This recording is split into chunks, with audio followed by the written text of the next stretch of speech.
So for today's vlog, ito nga nakabis na ako at pupunta ako sa Avenida para mamili ng aming mga paninda sa Quezon Province. Tara na ulit sa Avenida. Mapagpalaban ng mahabang lakaran na naman. What?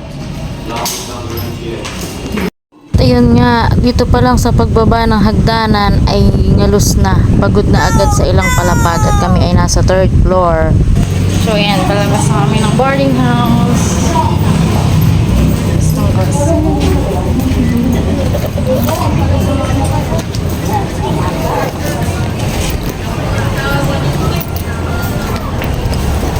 Si Kuya Jojo. Ayun, buti na lang hindi masyadong mainit ang panahon at naglalakad na kami papunta sa sakayan ng jeep. Ayan, at dahil nga pumara na kami ng jeep at pasakay na, hindi ko na naayos ang aking pagbibideo. At medyo nahihiya pa rin akong mag-video sa public place kung saan marami ang tao. At ngayon, andito naman na kami sa Avenida at ito, maglalakad na naman ang malayo. Papunta naman doon sa may Binondo. Layo-layo ang aming binibilhan. Kaya mapagod talaga paglalakad at pamimili. Hindi biro ang pamimili dito. Dahil malayo ang lalakarin mo. Kapag sumakay ka naman ng jeep o tricycle, ay nako, kung saan ka idadaan at mapapamahal pa ang iyong babayaran, ay sayang din. At yung mahal na ibabayad mo ay maipamili mo pa, o diba, saan ka pa. At dahil sanay naman tayo sa lakaran ng malayo at syempre laking probinsya nga tayo, kaya ito, sige, go lang ang lakad para ka na rin nag-exercise. O dito pati may madadaanan kang mga bilihan ng mga gulay at may tumpok-tumpok pa. At ngayon naman, ito nga ang simbahan ng Binondo. At ang pupuntahan namin ay lagpas pa dito sa simbahan.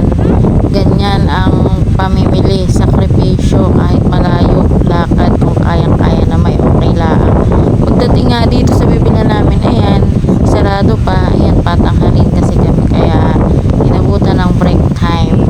Matapos mamili, ayan, bitbit na namin ang aming pinamili, butit magaan lang, hindi ko na nagawang mag-video at nakakahiya, baka hindi pwedeng mag-video sa binibilhan namin.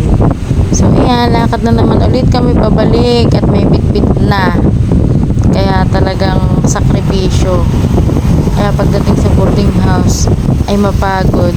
Pagkatapos dito ay may dadaanan pa kami. Sa binibilhan ko pa rin yung kaninang una kong pinakita. Yung iba naming dala ay doon ko na iniiwan, doon na namin iniipon para pagdating doon sasakay naman kami ng pauwi na ng boarding house para isang bitbitan na lang lahat at isang gastos, hindi doble-doble ang pamasahe. At habang naglalakad kami, syempre kailangan mag-ingat dahil may mga tawiran na dinadaanan, mahirap na baka madanas o mabangga ng jeep. Oh, iyan, di ba nakikita nyo naman yung mga dumaraang sasakyan, kaya kailangan talagang mag-iingat. Dahil kakaunti lang naman ang aming pinamili at kayang bitbitin, sumakay na lang kami ng jeep nang matapos kaming mamili at makakamura pa kami ng pamasahe. So ayan, nandito na kami sa boarding house. Diyan na lang muna namin inilagay ang aming mga pinamili para madaling bitbitin kapag kami pauwi na sa province. At dahil mapagod na, kailangan magpahinga muna. Please follow, like, and share. Thank you for watching.